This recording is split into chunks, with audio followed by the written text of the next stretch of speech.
Last week I said the road to lower rates would be a bumpy path. This week it was more like a goat trail.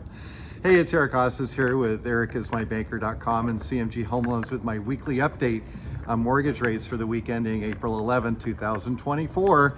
Bonds are rocked this week by a stronger than expected CPI, Consumer Price Index, coming in at 3.5%, up from 3.2% last month.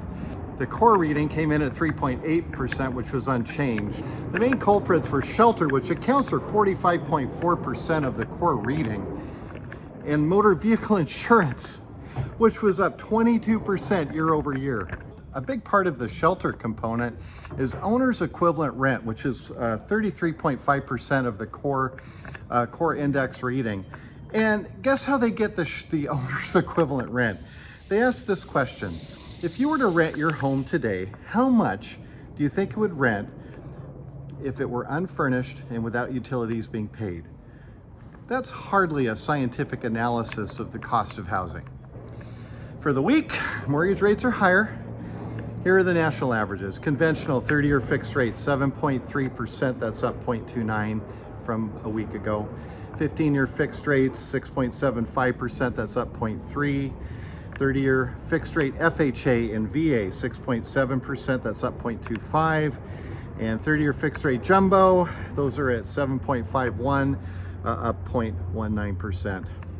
I haven't talked about this before. Let's talk about the NAR lawsuit. That last year, the National Association of Realtors was sued over realtor commissions and agreed to pay a settlement of $418 million. Plus changed the way the NAR realtors get paid.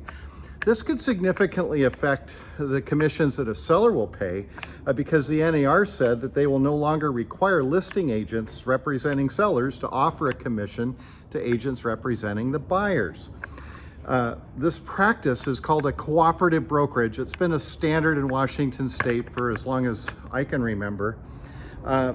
That practice also helped keep the cash, though, that buyers needed to close much lower because the seller was paying the buyer's agent's commissions. Under the settlement, a listing agent is still allowed to pay the buyer's agent commission, but they will be prohibited from indicating what the amount will be on the MLS, on the multiple listing service.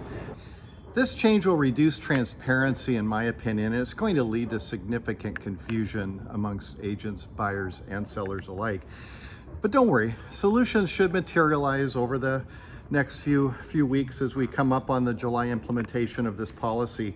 As I write, the GSEs, Fannie Mae, Freddie Mac, Ginnie Mae, realtors, all interested parties are working on some solutions, and there may be some ways to build the buyer's agent fees into the cost of a loan in the near future, fingers crossed. I'll keep you updated as that situation develops. In the meantime, just reach out if I can answer questions or help you solve those financial related story problems. You can call me 206-915-3742.